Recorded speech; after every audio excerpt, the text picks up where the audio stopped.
Don't you put that on Bron. Don't you put that on Bron. Don't you put that on Bron. Bron been faithful. Bron been faithful for 20 years. Allegedly, this is the talk of Miami. That's not new. People have been saying that publicly. That's why LeBron had to leave Miami. That's never been confirmed. I don't know. What's up, everybody? I'm Tahir Moore. Patrick Cloud.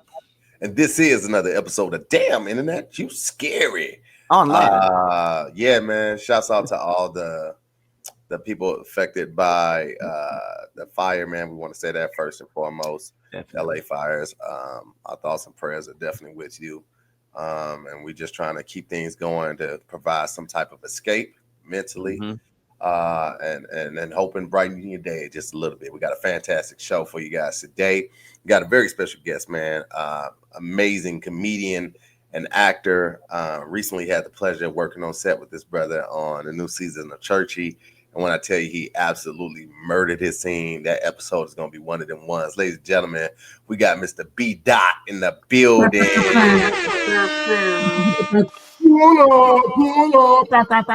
What's happening, man? Thanks for pulling up. No Appreciate you, man. For sure. We had fun, man. That was one of my goals. I was like, man, I hope that I can have a moment with Tahir where he breaks character and we can just have like a fun vibe and laughing session in this space. Because again, man, I respect what y'all do so much, man. So it was very fun being on set and having that chemistry, dog. Man, it was fire. Here's the crazy thing, and B. Daht, Kev shared this with B. Daht on the day of the shoot, but they were going to cancel his scene because we needed to make up time. So they were going to cancel his scene, but B. Daht's audition was so amazing. They was like, man, let's just push it. Let's pay the fine. Let's just push it. Bro, I tell you, that scene was one of the best scenes that we have shot the whole season. Dog, he had everybody in stitches, dog. It was fantastic, dog. It was one of the best things I ever seen on camera. So kudos to that again, man. That shit was fantastic. Appreciate it. And I would have been so damn mad if they had cut that scene. When I tell you I spent more to get out there than I got paid for that situation, I would have been hot. So I'm glad, man. It was one of them joints where one of those stores where they say you throw everything in and just best type joint, and that's how I just came out swinging, man. I'm glad. Man, it was fantastic. I can't wait for the people to see it, bro. Me either, dog. It's gonna be amazing. It's gonna be amazing, dog. Yeah, for sure. Amazing. Apologize about my energy, guys. It's been a crazy couple of days. A lot of people out here are really going through it. Shouts out to the homie Deazy and Serena, man. They are rebuilding currently. They lost everything in the fire. Whole house burned down. I think their GoFundMe may still be active right now. So you can go to Deazy's page or Aldell's page, Cheyenne's page, a couple pages that have them. I think even Kev posted it if you want to donate to that. But we definitely are trying to look out for our own, help our own. It's been a crazy time, man. And all the time I've been out here since 2009, it's never been a fire this bad. Like I've never had to pack up and evacuate the crib. This was one for the books, man. But it's beautiful to see how the city's coming together. It's beautiful to see the firemen out there doing their thing. It's a lot of talk about how the fire, because the prisons have this program where if inmates are well behaved and volunteer to sign up, they can sign up to be firemen as well. And there's been a lot of talk about people, I think Kim Kardashian and a couple other people saying that the prisoners should get paid more because they get paid between $1 and $2 per day. My daughter even came in and was like, yo, this is messed up. And I completely understand that. And I think there is a time and a place to have that conversation. But right now, we definitely want to just focus on the people who are affected by it and keep our thoughts and prayers with them. And we're very thankful to the LA Fire Department as well as the prisoners that are helping and assisting in maintaining and containing these fires. No, for sure. I think it's going to guarantee a Super Bowl for the Rams. I'm telling you, man. They beat the snot out the Vikings have won 14 games up until last night and got the wheels beat up off of them by the Rams. I'm telling you, man, the Rams is fighting for the people right now. Yeah. We are based on y'all do prize picks on here. Wherever y'all do, whatever gambling service y'all do, I put me 5 on plus 100,000 that the Rams win the Super Bowl. I'm telling you, it's gonna be the Rams and Kendrick Lamar in New Orleans. Hey, you know what's crazy? What I always think about when there is a tragedy or someone dies, like of some notoriety, especially celebrities, I be feeling like the award shows be like, woof, nigga, because we had nobody to thank. Because they always have that section at the award show where they have the honorary member or they're highlighting somebody. And I feel like this year, all the award shows are going to be like, man, in these times, we want to remember LA and the tragedy that happened. And they're going to take 7 minutes out of the program just for that. They do it every time somebody big dies or tragedy. Grammys up first. I think the Grammys are still deciding if they're going to have it, February 2nd, or they're going to postpone it, right?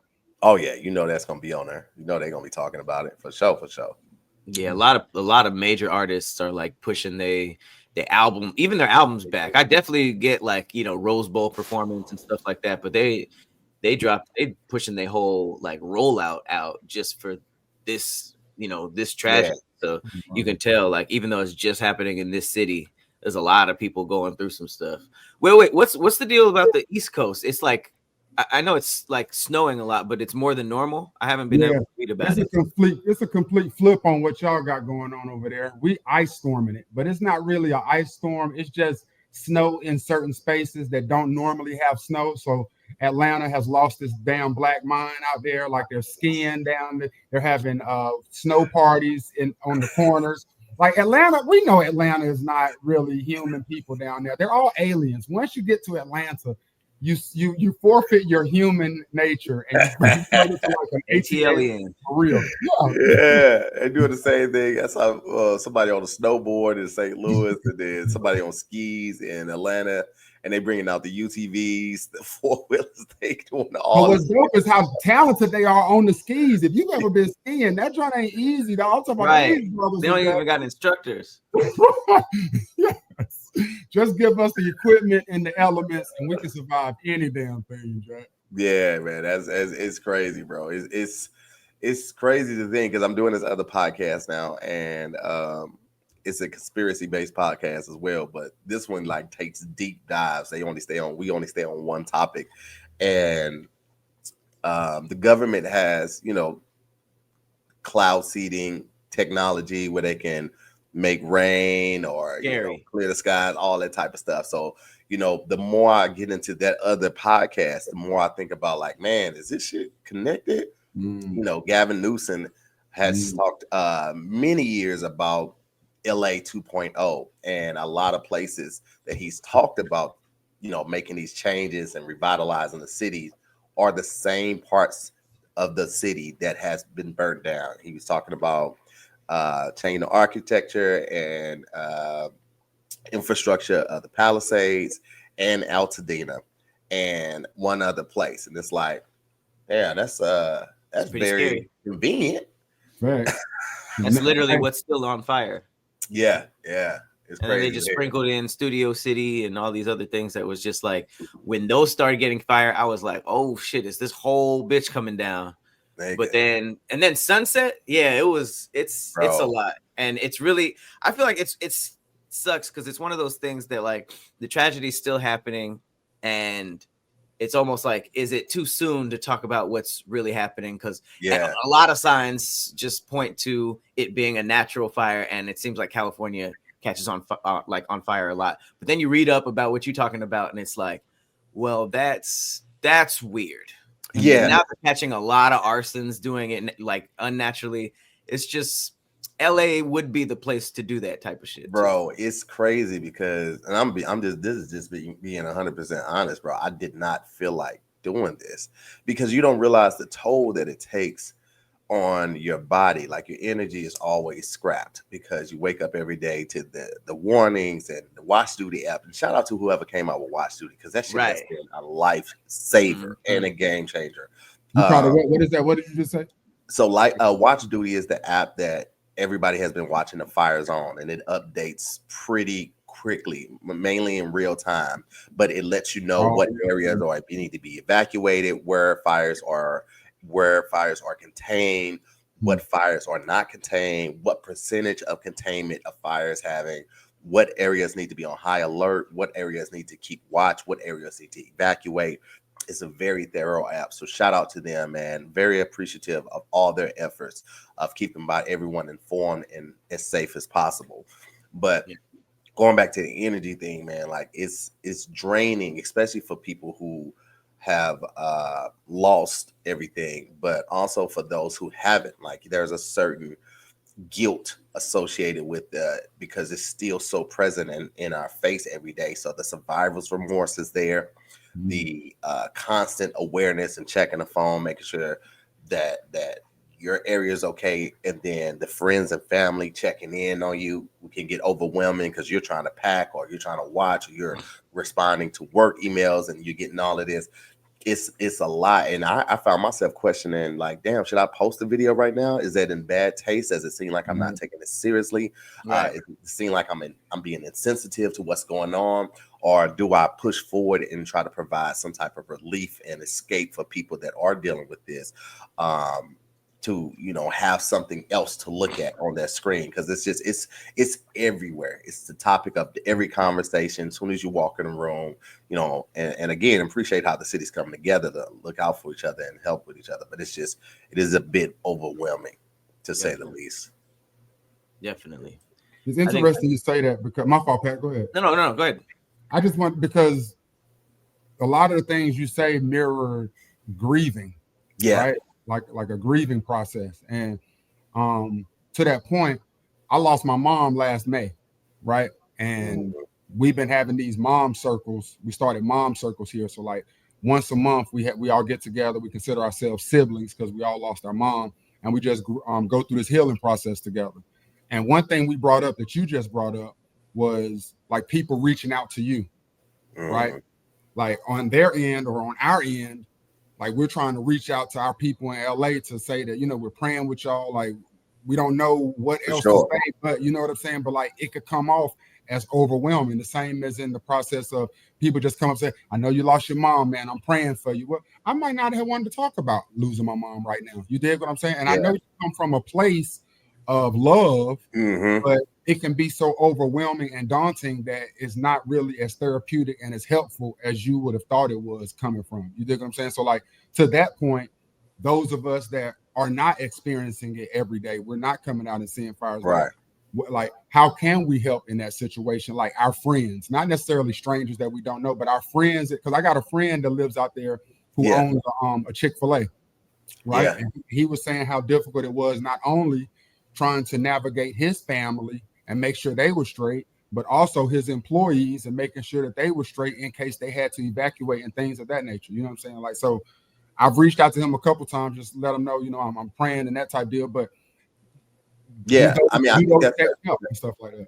I completely agree with what you said, because Tony Baker also said the same thing with his son's passing, and his thing was bring it up if the person who lost someone brings it up. As far as the fires go, I don't have a clear-cut way for everyone, because everyone is different. Some people don't mind it; they appreciate it, and I, as well as I do, I appreciate all the lookouts.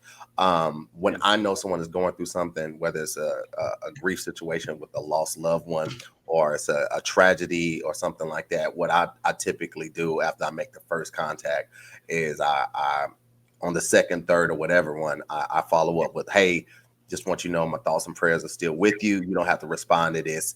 You get a second, you could just like it to let me know that you're still all right. And that just takes some of the pressure off of feeling like you have to respond immediately. Or if you forget to, that person's going to feel a type of way. A lot of people, respond with that, even when times where they're, rushing or are in motion, they feel the need to respond. So someone won't feel a certain way about them not responding. So it just alleviates some of that pressure off of them to feel like they have to do it in that moment. Most times we just don't know how to communicate with each other when we grieve, period, especially as Black men. Like I hope you're all right, bro. I'm praying for you, dog. Like, that's all we got. I just posted a video yesterday about this guy. I saw this video online, and he was talking about how, as Black men, we can't be sad because then we looked at as weak. We can't be mad because then we were looked at as the disgruntled, angry Black man. We can't be happy because, you know, then you're at risk of somebody taking your happiness away or somebody thinking that you're gay. You can't be excited because you always have to act like you've been here before. You can't, you know what I'm saying, get too pumped up about being at a new place. You can't share your dreams because somebody might take it and, you know, try to, and it's just like this ongoing cycle of limitations that we place on ourselves, and we feel like we can't do things because we aren't safe or it makes us look vulnerable. And I took that video and I remixed it a little bit because I felt everything that he said. Like I felt exactly where he was coming from. And we usually take this and we embody that because we feel like we have to do that to stay safe and look masculine and be a man. But what that does is it closes you off from effective communication. You don't know how to talk to people other than a surface level. You don't really know how to get deeper than that because you haven't been taught to communicate, embrace those feelings, embrace those fears, embrace that happiness and that joy. And it will hinder you in the long run when it comes to meaningful friendships and relationships. So all I could do was give my personal experience, but I was like, man, this was me for years, even after I was married. And it took therapy and my wife's patience to help me understand that opening up, sharing those feelings, embracing that happiness, being present, being in the moment, being thankful for what I have and excited about the things that are on the way, helped me be a better communicator with her and with my friends and with business parties as well. So I completely understand, especially like for Black men, because we already, I feel like, come from a broken background of not knowing our heritage. And anytime you're in entertainment or you don't have a traditional 9-to-5, it's really hard to build meaningful connections with other Black men because you might not be around them. Right. And you also have to worry about like, oh, is this person genuinely my friend, or are they trying to manipulate me and use me for my platform or my status or whatever it may be. So it is difficult to build those meaningful friendships and relationships with people because you do have to like really hope that the quality of a character of a person is being presented to you, and it's not just a shield of who they really are pretending to be. Damn, we got deep. I didn't know we were gonna get that deep. I was like, nobody's laughing right now. This is one damn thing funny about this. Damn internet, you scary. This is the scary part. This is the damn internet, you scary. Damn internet, you deep. Yeah. I did notice that. So about these bitches, right?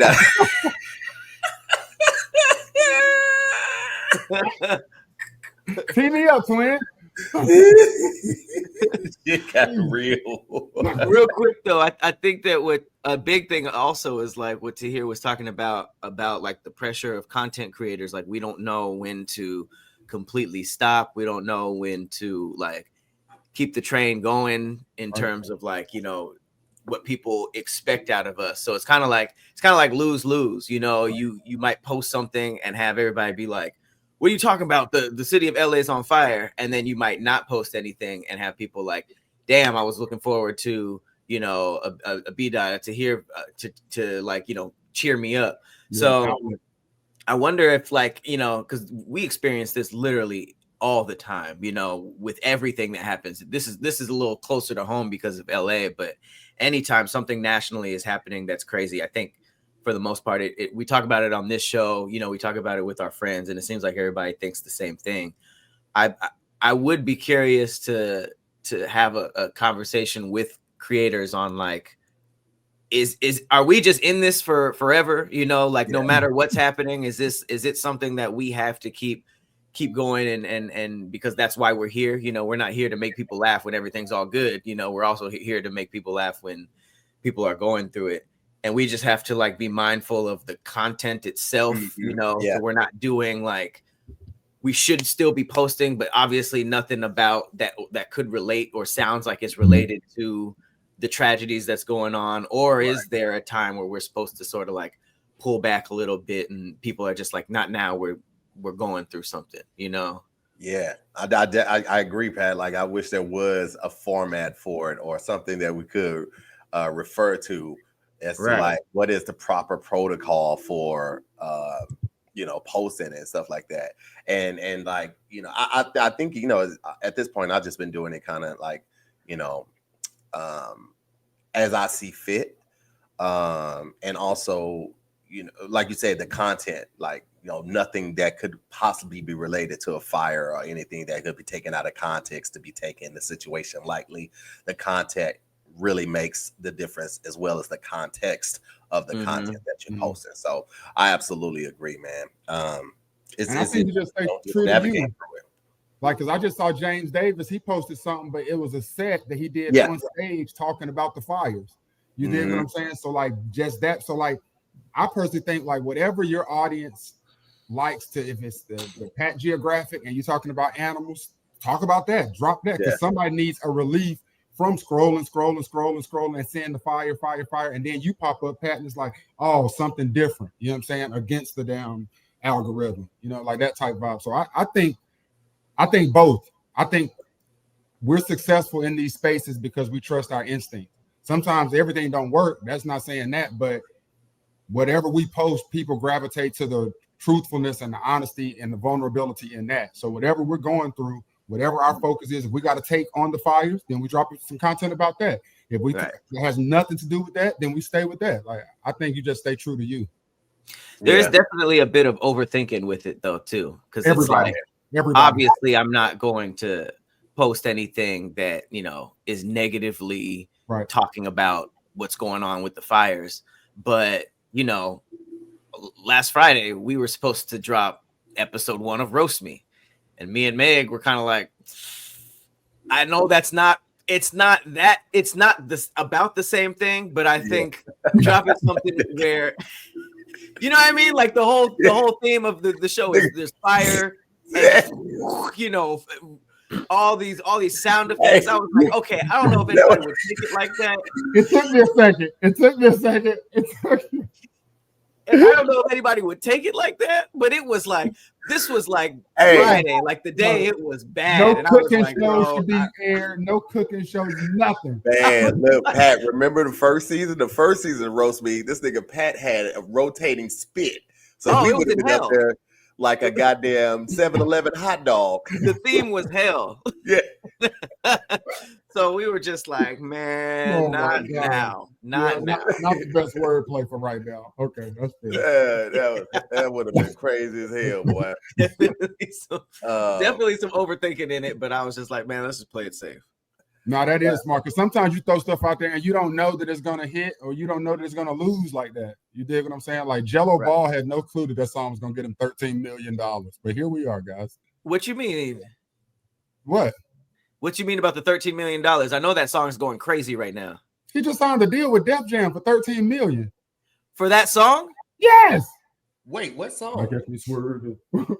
Jello Ball just dropped a song that sounds like it's straight out of Nelly's camp. It got cut out of a Nelly video. Yeah. Yellow Ball. Okay, gotcha. Yeah. I thought y'all was saying Yellow Ball. I'm like, who the fuck is Yellow Ball? His name is what's his full name? Leangelo. Okay. Yeah, Leangelo Ball. He the other Ball brothers. Mellow Ball. And he's the one that's not in the league, right? Correct. Oh, so he could just do this, because it's like when you first hear it, you like, man, what the hell? This sounds like an old song, and then you're like, this song is actually great. You probably heard it because everybody's using it as their sound. I heard it when I think when they first dropped it, because he was in the car with somebody, right? And that streamer.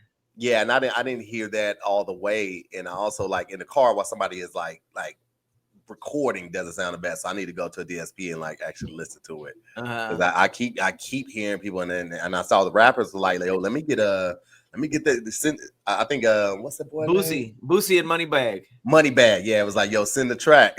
Online. Yeah, which is crazy. This is the first time an NBA player has ever had like legit rappers hit them up like, yo, let me get on the song, because NBA basketball players and rap usually don't mix at all. What's crazy is when the song first dropped, Lil Duval said, watch them try to turn Jello into the next Drake. And here we go.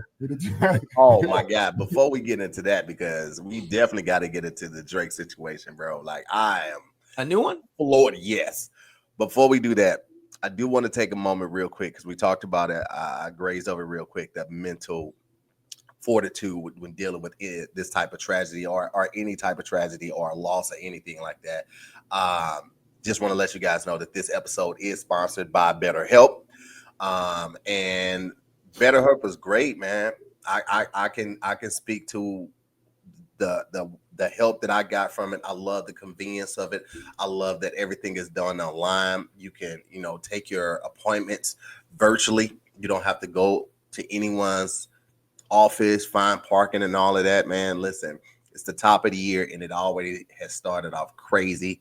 We like to think that, we get 365 blank pages with every new year, but every year we have something that we take into the new year with us, whether that's pain or grief or anger from a relationship or a job, whatever that may be. You're still carrying that. And if you haven't put forth the real effort to do some of that weight, to do some of that mental and emotional cleaning, then you're going to carry that through this entire year as well. All right. So it's not just about revisions. It's about revisioning your life in the one that you want, addressing the things that are holding you back. And sometimes that just comes with just talking. A lot of times, for me personally, I would be in a situation where I felt like I thought about a situation enough, put enough effort and time and energy into thinking about it, and I was dealing with it. But talking about it is a completely different thing. And sometimes just saying it verbally gives you a crazy amount of freedom that you didn't even know was possible. But you have to claim those things. You have to talk about it. You have to seek a professional. You know what I'm saying? You get hurt, you ain't just going to go over your homie house and just, hope that things get better. You're going to go to a doctor. So if you're really dealing with something's been holding you back, you feel like you can't be your best self, I encourage you guys to check out BetterHelp. Fully online, making therapy affordable and convenient, and serving over 5 million people worldwide. And they have access to a diverse network of more than 30,000 credentialed therapists with a wide range of specialties. And it's super easy to switch therapists for any reason at any time at no extra cost. And that's a big thing because when I first started my journey with therapy, the first one I didn't really mesh with, the second one either. It took 3 therapists, but in between that time of getting the first and the second, it was weeks. So I'm not even going to get into the address the trauma, but I'm also dealing with other new things. So check them out. You can get 10% off your first month. If we're telling you about it, then we got a deal for you. Visit betterhelp.com/DIYS to get 10% off your first month. That's BetterHelp. BetterHelp.com/DIYS to get 10% off your first month. We thank BetterHelp for sponsoring this podcast. We thank you guys for listening. Shout out to BetterHelp. I might swerve in the corner. Whoa. That's the man. Now back to this Drake thing, bro. Okay. This hurts. I'm not gonna hold y'all because I was a big Drake fan. I mean, from really? What? Nigga, I was a big Drake fan. I hosted, I think I told you this story before. I drove to Atlanta from St. Louis to host this concert for Drake. And he was having it at this small venue. And this is when he right after he had just signed. The mixtape is going crazy. He's doing the show in Atlanta. They asked me to host it. I bring on this one group, Hollyweird, from Atlanta. They go up, and then Drake goes up. Drake bring the whole city out. Eric Sermon was there. Prime was there. Lil Scrappy was there. Trey Songz was there. It was crazy, right? The person that booked him, Fatima, and my boy Ian Ford, were telling me how he agreed to do that show before he got signed. He did the show for $500 and a hotel room and a flight out there. $500? Nigga. Drake did? Nigga. He honored that shit because he agreed to the contract before he had signed with Cash Money and was blowing up, and he had already agreed to it. But bro, Drake, imagine that, bro. So I've been a Drake fan from the jump, right? From the jump, every album, even even the dance album, I was still putting it on playlists when I go to the gym. This my upbeat. I mean, I'm even with the battle, like I'm rocking with Kendrick, I'm rocking with Drake, but I'm still a Drake fan, even though Kendrick got that nigga, right? Bro, this last freestyle when he put it out there, and it seemed like he was trying to incriminate LeBron on some other shit. And that's just like, you mad because LeBron was enjoying the song and rapping it? Now you feel like you got to do some shit like that? I just feel like that's some, bro. But no, wait though, Tahir. I think there's two different situations. Now, correct me if I'm wrong. I heard about the diss track that Drake put out to LeBron because he was in his feelings because he was dancing to the Kendrick song. And I'm 100% in agreement with Drake. I'm 100% agree. I would have put out a diss song on Bron ass too. My feelings was hurt. We're not friends with Kendrick right now. Me and you are best friends. Like y'all let you walk down the aisle with me to my concerts and everything. You do not get to dance to Kendrick songs in public. You don't get to do it. I would have been in my feelings too. But I think this is damn. What's little buddy name? That Academics. Yep. Academics is the one that's doing all this damn. Yep. LeBron had hoes with Drake and all that kind of food. Man, he doing that goofy ass shit, and it's working too, man. That shit is working. It's fucking working. And I'm going to tell you how it's working. I was on the couch the other night with my wife. My wife ain't never spoke bad about Bron. Never. We love Bron and Savannah. Like, I'm talking about when we see them, we're just so engulfed with their love. And just, And the other night, I said something. I was like, man, he out here trying to lie on Bron and all that. She's awesome. He ain't lying. Bron had them hoes. I said, what? Okay. Don't you put that on Bron. Don't you put that on Bron. Don't you put that on Bron. Bron been faithful. But Bron been faithful for 20 years. Allegedly, this is the talk of Miami. That's not new. People have been saying that publicly. That's why LeBron had to leave Miami. That's never been confirmed. I don't know. But I will say I agree with you in the fact that Drake's diss was like, I'm disappointed in you, Bron. Like, we were super cool. I think he heard something about like somebody was at somebody's family thing or whatever. And then he was just like, man, that's fucked up what you did. Academics was the one that went on stream and was like, you was doing 2-mans in Canada. You was like that, like Academics be doing some bitch shit, but that is like, okay, you are a woman. No, man, I know women stand 10 toes down to that, man. I can't even put that on the gender of the women. That's just some old corny bitch shit, man. Like, no, that's basically what I feel like. We ain't never been in an era where you see this many niggas talking about other niggas. You know, if it was a podcast that was just like some messy chick, which happens all the time, that was just like, oh yeah, I used to mess with LeBron, blah, blah, blah, blah. That's been happening since the beginning of entertainment, which is basically what I mean. It's like, that is what Academics did. Academics just leaped over 17 codes, not just guy code, just codes. To just like shit on him for no reason based on shit that he heard. And there's just going to be an army of people on the internet who believe him. We don't even know if this is true. But whether it's true or not, it's just like, man, that is the hoest thing I've ever seen from Academics, and that's saying a lot. I can't even get mad at Academics because that's what he do. I'm done getting mad and being outraged by him. He is a troll. He's made a living and a business off of being a fuck nigga. You know what I mean? Like that's and it's crazy that rappers still fuck with him. Like I'm surprised that Drake fuck with him. That's another thing. Like the more that Drake had to reaching out to him, and I get it, he's an outlet for people to let people know that something's on the way or how he's feeling or where his mind at. But it's like, bro, that was somebody you could have went to Kai. You could have went to anybody else, anybody other than Academics, man. And I just don't sound like academic slander. I don't want this whole section to sound like that, but you made a reputation for your ass. You are a black Vlad. Like at this point, you're a black Vlad. Possibly worse now. Yeah, all money ain't good money. It's like, bro, and there's certain things I just like. It's hard for me to turn a blind eye to, like trying to tear down a black man in a positive situation. Like I still can't fuck with Ye. I can't fuck with Ye, man. Wait, Really? what Ye do? Wait, I ain't fuck with Ye since he said slavery was a choice. Just the oldest I ain't bought a pair of Yeezys. I ain't listened to no new music. I ain't downloading no shit. I hated the Ty Dolla sign started working with it because I was like, damn, I can't listen to Ty now because if he on the track with this nigga, I don't want to listen to this shit, bro. And I feel like Ye is such a musical genius that we are tied to the old Ye, knowing that we would never get him back.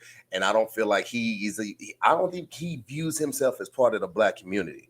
I think Kanye is on that I'm OJ type shit. And he only rallies the black community when he's going at these companies or other race communities, other races and their communities. Then he wants the black people to get on his side. Like, yeah, man, look how they trying to do a black king because I know who I am. And I'm like, nah, nigga, don't call us now when you finna get jumped.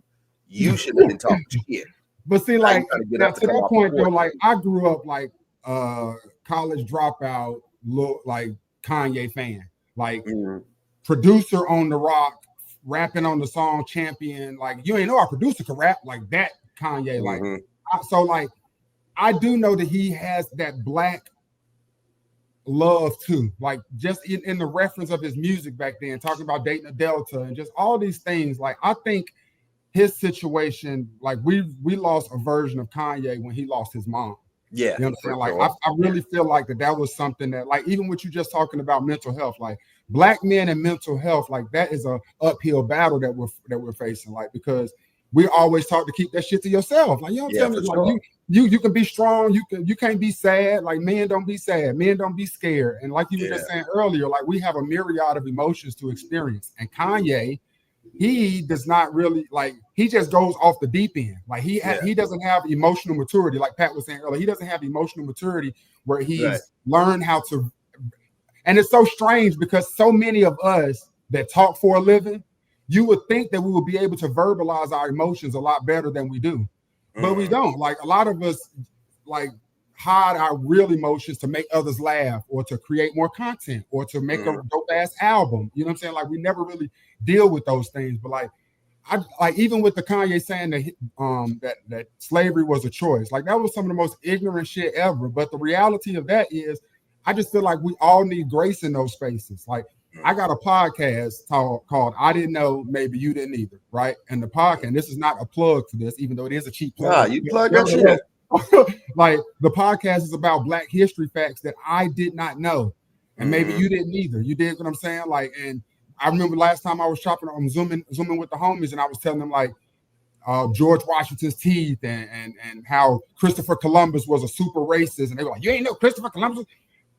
Yes, I knew Christopher Columbus was a bad person, but I didn't know that Christopher Columbus was like Hitler and Stalin. I did not know that. And like, putting it in that perspective for me makes me see the world a little different. So like, we can't assume that all of us are on the same playing field when it comes to learning shit. You dig what I'm saying? So yes, it was ignorant as fuck for Kanye to say that, but we can't expect him to be on the same playing field intellectually that we are in other avenues. So I don't know, just give folks grace in that type of space. You're right, and I feel like, you know, you're right, because grace should be afforded to all of us.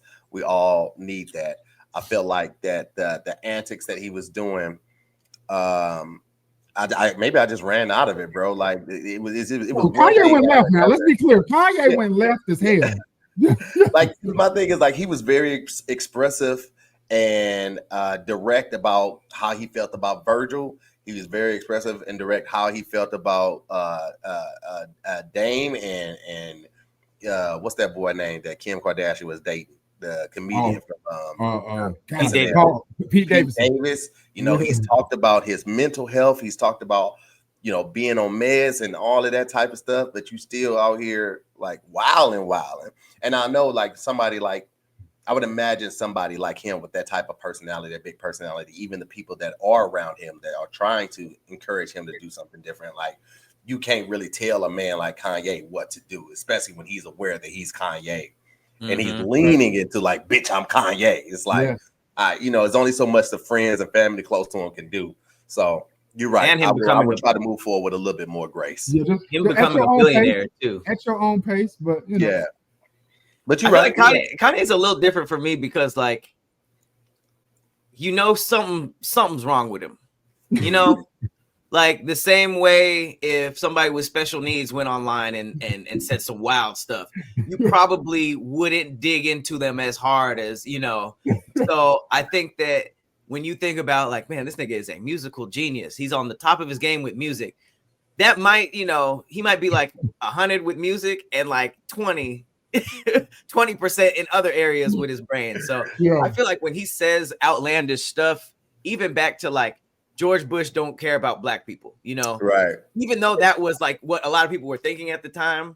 See, we loved it when he said that type shit. Yeah, like, right. Yeah, but if you think about it as a program for relief, that was a wild thing to do on national TV. You know, it was cool for us because we were like, yeah, hell yeah, stick to him. But like everything that he's done individually has been wild, you know. And yeah, the Taylor Swift joint, like that was insane. Yeah. Right, exactly. And there's a part of you that's like, yeah, he's a rapper. He took it away from Taylor Swift, you know. Yeah. But that would have been if it was like Beyonce or something like that. Yeah. We would have been outraged. So it's always been these like bursts of like, I think something's wrong with this nigga. So when he says this stuff, and sometimes he backtraps, he's like, man, I was tripping, you know. Yeah. So it's almost like people don't take him as serious because they know something's up.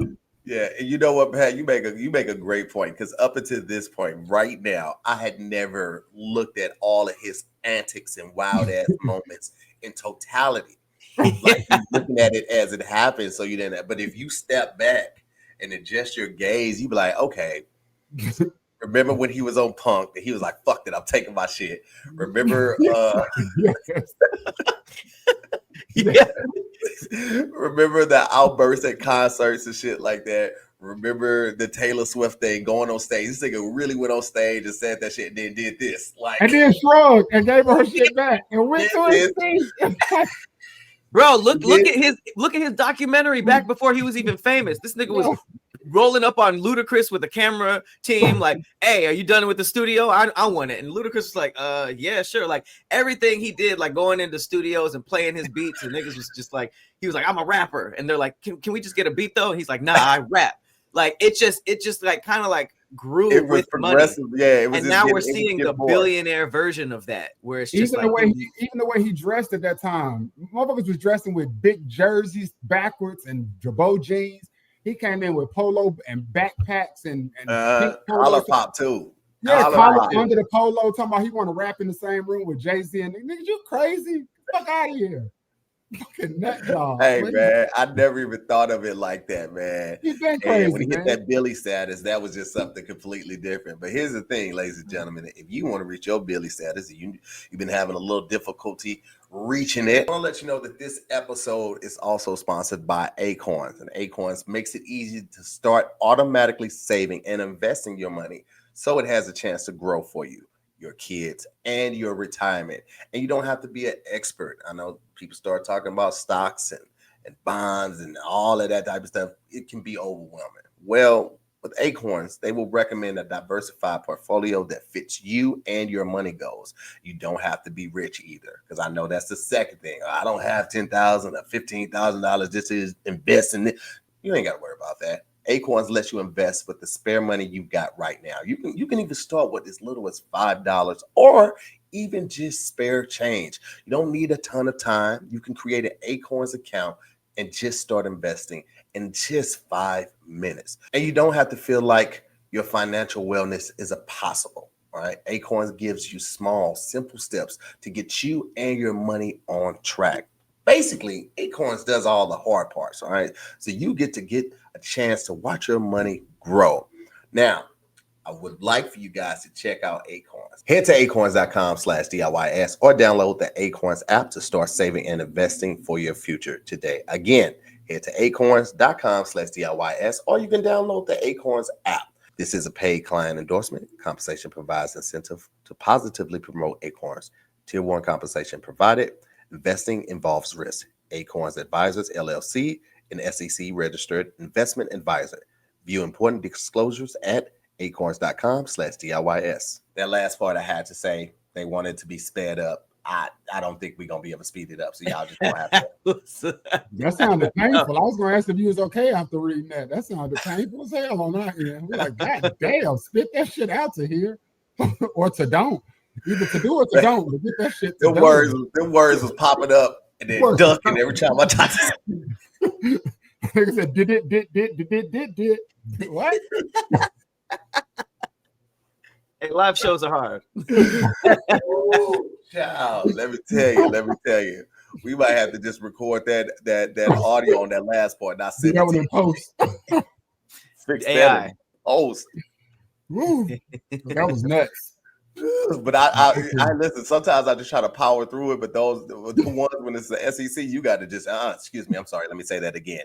Verbatim. Damn right. Damn right. My tail was getting strangled, nigga. Oh no, you was down. You was hurting. Them D words are taking your ass down too. Hey man, did the disclosure? Hey, listen, dog. I'm tired, man. I say I'm tired. I'm tired, man. I'm just trying to get through the day, and I hate feeling like this. It's just a part of everything that's going on. But I hate feeling like I'm just existing. And this past week, it feels like, because you don't know what's going to happen on a day-to-day basis. So you're just like, all right, let me just get through the fucking day. If I can make it back home and lay down, I've done great. Right. But yeah, man, it's been crazy, dog. Like I'm just trying to get the energy up at this point. No, man, like, and honestly, to that point, and I don't know how funny this episode has been versus therapeutic, but nevertheless, I just want to say, like, to y'all's point, like, even the consistency of this, like being able to still knock these out, like there's an audience that needs this shit. You dig what I'm saying? Like, and sadly enough, they don't care what we going through. You know what I'm saying? On a personal basis. You know what I'm saying? Like, y'all have set a stage for yourselves and set a platform for yourselves that people demand a certain level of entertainment from y'all. And you know, like, it could be way worse than that. It could be motherfuckers not expecting shit from y'all. You dig what I'm saying? No, so, like, attitude of gratitude for sure, but like this past Sunday, I was talking to Keon and Ron G about that. And you know, because it's comics, man, it's really easy to, you know, we say we focus on ourselves, we committed to the grind and all of that, and you coming up with your peers and you're trying to stay focused on the shit that you got going on. But it is impossible to notice when, you know, certain peers excel and get a movie gig or, you know, a star role or multiple commercials, and you're like in your lane. And then you mix that with like a tragedy that's going on, and or the loss of a loved one. And as a comic, we still have to go up there and perform for that audience that doesn't know that information and also doesn't care, because they might be going through their own shit, and they are here right now just to have their mind released from that shit and be present in this moment. And as a comic and an entertainer, we have to remind ourselves that, like, especially when it comes to like growing and blowing up, everybody can't afford Dave Chappelle tickets in the theater. Everybody can't afford Kevin Hart's ticket in the theater. Those big ass comedy jams where you got 7 headliners and Cat Williams and Moni, all of that. Everybody can't afford that. You know what they can afford? That local comedy club right there, that Laugh Factory, that comedy store, that Improv. They can afford those $30, $40 tickets, and then another $20 on drinks. So even though you might not be in the big lights and the big stars where you want to be, you're providing a priceless service to people that need you in a way that you can never imagine. And having the ability to go in front of a crowd of strangers and make them forget about what's going on the other side of that door and be present and laugh at you, something that you came up with in your head or something that you went through that may have been traumatic, but you found a way to flip that shit, put it on his ass and make it humorous, not only to you, but to fucking strangers. It's a fucking superpower. And we have to remind ourselves that we have that power and that power comes with responsibility. And sometimes that responsibility is compartmentalizing what's going on in your life to still be able to serve the people. We're fucking superheroes, bro. And when you remind yourself of that, you feel like you gain some of your power back. It's energizing for me to remind myself that, to even say it verbally, to share it with another comic and then have their eyes light up, to realize like you're doing more than just going up there and bullshitting for 15, 20 minutes.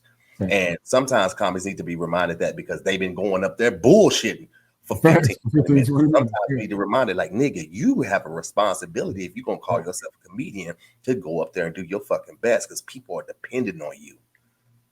Fact. So off my soapbox. That's it. That's all I had right now. Pull. B-Dot, before we get out of here, man, give us one of these amazing facts that you just found out. Season. Oh, you know what? Could you give us your top 3 if you have it? Because that would be great. Okay, top 3. One would be the one that started my first season was that they used to use black babies as gator bait. Y'all knew that one already, correct? I think isn't that the one that had them like that old racist art style, and that's how they showed how they did it, like the pickaninny type of art. I have no clue what the fuck you're talking about, Pat. It's like that old racist art style where they showed like the little babies flying into the crocodile alligators' mouths and stuff like that. Possibly, yeah. Like it's a bunch of them. Yes. But to that point, they would, gator skin and stuff was big business in those enslavement periods. So they would use little brown babies. They would throw them in the water. The babies would be fighting for their lives. The gators would come up to eat the babies. They would catch the gators and they would make the clothing and they would make the skin.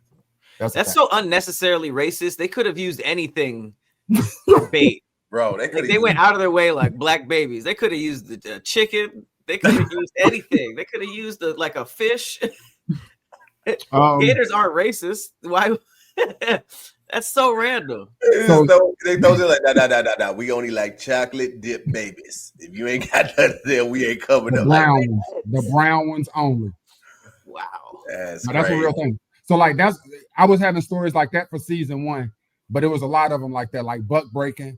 Buck breaking is when they would punish the slaves by basically emasculating them and raping them in front of his family and have other people come over and watch. It was brutal, ridiculous. Can I tab on that real quick? Yeah. Because I don't think that people realize the long-standing effects of that. Prison, right? 100%. Not only did they strip us of our heritage, our history, our religion, force us to accept their pagan religion and holidays, language, everything. When you put something like buck breaking into perspective and how they would emasculate us in front of our families and make you not feel like a man, and then expect you to go out to that field and still be strong and still be a man. Yeah. While you know this happened in front of your family, friends, village, whoever, right? I feel like that still has us in a chokehold with it being expressive, with being emotionally available, with being with over exerting and compensating for our masculinity. Yeah. While when somebody steps on your shoes in a crowded club where it's bound to happen, instead of being able to talk about it and say, hey, bro, you stepped on my shoes, or we go straight to 10 and are ready to fight to overcompensate for that masculinity. Right. And I know some people like that's a stretch, and that after all of these years, well, you do know that the same sharks that used to travel the Northwestern Atlantic slave trade still do that to this day. And that was over 400 years ago. So you mean to tell me like it's not realistic to think that that type of psychological break doesn't still have effect on us today? I think not. They do that in prison. And that's probably why of all the races, who says no homo the most, who says pause the most, like it's like we're super obsessed with not looking manly, and it's I think that it definitely stems from buck breaking and stuff like that, because it's and also like how did they even think of that? That's so wild, like that the slave masters would be like, that would be like their idea of like I'm gonna get him in punishment. I know how I'm gonna punish him. I'm gonna rape him in front of his family. Yeah, like what? This sickness, man. It's a legit sickness. Like, but like the original Caucasus folks was living with the animals, and like black folk had to teach them to live and to eat and to like. So my first season of the podcast were graphic stories like that, and they were like, that's a little scary. Like let's sort of have a balance in season 2. So in season 2, I was having some of those stories, but then I was adding stories of greatness, like Gladys Mae West, a black woman that went to HBCU, who was basically the one that invented GPS, like a black woman invented GPS type joint. You dig what I'm saying? Like Peter Buxton, the guy who was the whistleblower for the Tuskegee experiment. You dig what I'm saying? Like he was a white man. Now, ally. I didn't know how long the Tuskegee experiment went until you mentioned that on Zooming with the homies. Like, I did not know it went as long as it did. Yeah. Do you know how long it went? 30 years. Might have been 50 years. It was like 1924 to 1974. I think it was 50 years. Damn. 50 years where they were just giving syphilis to black men in underprivileged neighborhoods and just telling them they were giving them health care. And it was a white man that was like, what are we doing? Like, that ain't right. And that's how the whole shit stopped 50 years How are they giving them syphilis? Like through a shot? I wasn't there, but I have no clue like how it was administered, but I know that they were giving them diseases. That's crazy. I don't know why. See, to that point though, like medical, like there's a book called Medical Apartheid, and like there are stereotypes that think that black people have a higher threshold of pain than other races, and black women they're like 3 times to 1. I think it's 3 to 1 times more likely to die having childbirth than other races, because doctors don't take them seriously when they're saying they're in pain. And there are numerous stories about black women dying because they haven't been taken seriously in hospitals and things like that. There are doctors, J. Marion Sims. I'm talking about him on season 4. He's called the godfather of gynecology, but he would perform these surgeries on black women with no anesthesia. Like there's one woman named Anarcha, she got 30 surgeries performed on her with no anesthesia. And this man had a fucking statue of him in Central Park that they just tore down in 2018. That's a mad scientist. A legit mad scientist. Legit. What kind of surgeries? Like gynecological surgeries, however you say that word, but vaginal surgeries, like dealing with their uteruses, like those types of and you can look those up. Like, so this season is more of a focus on the medical atrocities. I got highlights on HBCUs. The very first black football game was here in my city, and I didn't even realize that. I'm talking about, of course, different winners in those periods. It was a guy named Paul Williams, who was the very first black architect out there in LA. And he was an architect in a racist time to the point where he had to master drawing buildings upside down because the racist white people of that time didn't want to sit beside him and see the sketches. So he would sit across from them and draw his shit upside down, and was a fucking brilliant genius for it. Damn. That's insane, bro. Imagine how they felt when he was scoring higher than them, though. They're like, the nigga we won't sit with? How is he even doing that? Wait a minute. It's like that artist online who be painting upside down and then doing the reveal. Like, wow. Here's my man. I on the other podcast I'm on, it's called High in the Sky. We did an episode about chemtrails and contrails, and how the government has finally admitted to doing certain egregious acts on U.S. soil. And one of the things they did was they dropped this bacteria in San Francisco, and they didn't think that they were doing it to test it for biological warfare, right? Because everybody wants to be on the forefront of the next biggest stick to hit your enemy with. And they thought that it wasn't going to, be harmful to the people. They were basically just trying to see how long it takes to get in, to the ground, and how long it stays in the air. So they say, and they didn't even admit to San Francisco what they were doing. They were just, and they did another thing in St. Louis. I'm gonna talk about that one in a minute. But people started going to the hospital. One person eventually died, but when they were going to the hospital and the doctors were doing the tests and running everything, they was like, this bacteria isn't even indigenous to this area. Like, this is from somewhere else in the world. So how the fuck did you ingest this and you haven't traveled? And it was because the government had did this chemtrail. They did one in St. Louis, and I think this might have been in the 50s and 60s. They dropped another bacteria, and they did it as a chemtrail type shit. They told the city that they were conducting experiments to see if they could block a city from the view of planes from the enemies. Like, so if a plane from another country wanted to come over and drop bombs on St. Louis, this is what they were conducting these tests for. And it's just so ridiculous that nobody pushed back, because we didn't have Google at the time. We didn't have internet. We didn't have access to these things. And it's wild that people just accepted this. And it's crazy, bro. Like, the government is wild as hell. They do all kinds of shit like that. Like I did last season, last season, I had Massacres Mondays. And I was just talking about different massacres. Like, it was a massacre in East St. Louis in 1917 that I covered. Like days of rising. Like, anytime Black people had any type of success, white folk came through with matches and bad intentions every freaking time. Like Tulsa, Oklahoma, they burned down Black Wall Street. Like, you niggas start doing too well, and you don't want to give us a little bit of that cut. We're gonna set you to sit down. That's every single time. So I'm excited that this is the 4th season that I'm dropping this joint. And it's every day in February we drop a new episode, and they're like 3-minute episodes, and they digestible enough for you to get some good information, but still do your own homework on them. You dig? So we got 95 episodes already. And then after February, in March, we're gonna do an expanded version where it's not just Black history facts. It's anything that I didn't know. Maybe you didn't either. Like, I didn't know that Jaleel White auditioned for Rudy on the Cosby Show. Did y'all know that shit?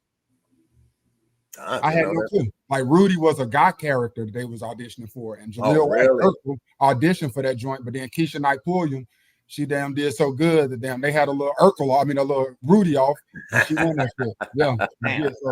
Yeah, we expanded it in March, so I'm excited about all of that for sure. That's dope, man. That's dope. Let the people know where they can find that at, man. They want to check that out.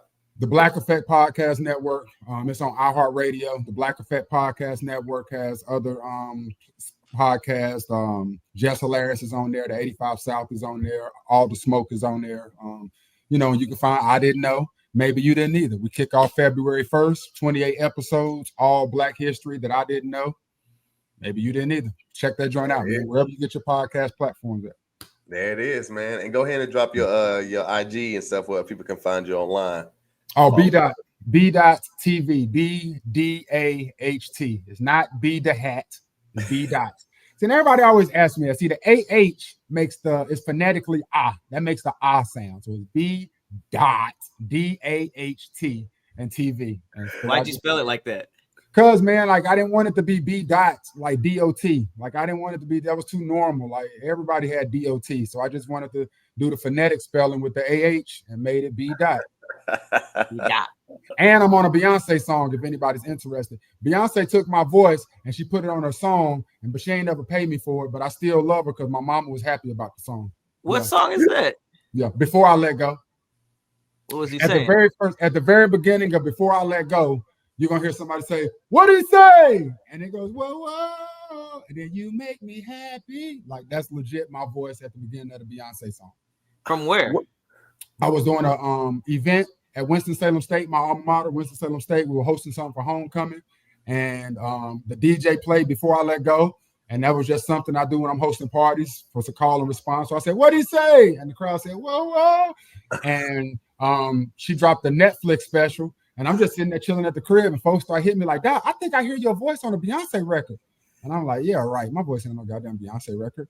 And I went to Netflix, and I heard, and I was like, "Yo, that is my voice. Where did that come from?" So social media detectives, they did the digging, and they went and found a video that I had on a dormant B-Dot page, YouTube page from years ago. Hadn't been touched or nothing. The video had like 300 views on it.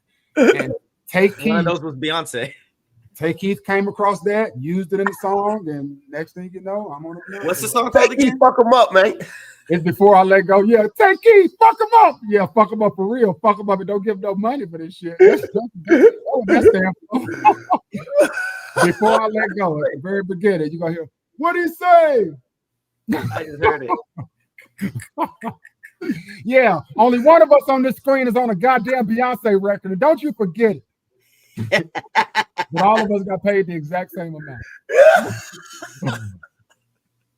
That's crazy that they knew that was you. Oh man, people they didn't know that was me. That was the thing. Like I got a phone call from one of my partners, Chris. And Chris is friends with Jay-Z. So Chris calls me. He's like, yo, is that you on the Beyonce record? And I'm like, yes, man. He's like, my mama said that was you. I was like, that is me. He was like, yo, that's crazy. Hold on. So he clicked over and then he three-ways Jay-Z on the phone. And Jay's like, yo, man, we appreciate the record. We appreciate what you brought to the record. We're going to have our lawyers get in contact with you. I was like, this is the best fucking day of my life. Oh, my God. And then the lawyers came with like a shitty-ass price. I'm going to show you. The lawyers said they want to pay me $2,000. I said, $2,000? That's horrible. And I said no to the $2,000 and never got nothing. So that was the deal. Like, all right, how about you can have $2,000 or go fuck yourself? And you're like, yo, $2,000. We just take it. Well, just take it. Fuck it. Damn, we can fight it. Like that. We can fight it. Deazy was like, well, we're not taking it off. So what do we do now? It's out. What are you gonna do? Damn. Oh man, well listen, man, B-Dot, we appreciate you pulling up, man. Always a great time. Man. Drop some knowledge, drop some laughs, kicked it off, man. I love people that can adjust. I know typically our shows are a little bit more upbeat and stuff like that, but I appreciate you being able to adjust and still add something valuable to the conversation, bro. It's always a treat when players get to meet, man. So we definitely appreciate you pulling up, bro. Anytime, man. I look forward to much more collabs with y'all, man. Big fan of y'all, the whole fam, man. Everything y'all got going on. I've been watching y'all for a very, very long time, man. I love what y'all do. Thank you, bro. I appreciate it. Well, to our folks at home, man, Scary Squad, more mom, Pat, what's your people? Cloudy Village, man. We appreciate y'all tapping in and watching. Big shout to the dog pound, my dog pound out there. Gang, okay. And if y'all watching on Thursday, man, we appreciate y'all as well. As always, guys, I'm Tahir Moore. I'm Patrick Cloud. And we'll see you next time on another episode of Damn Internet, You Scary. Peace, guys.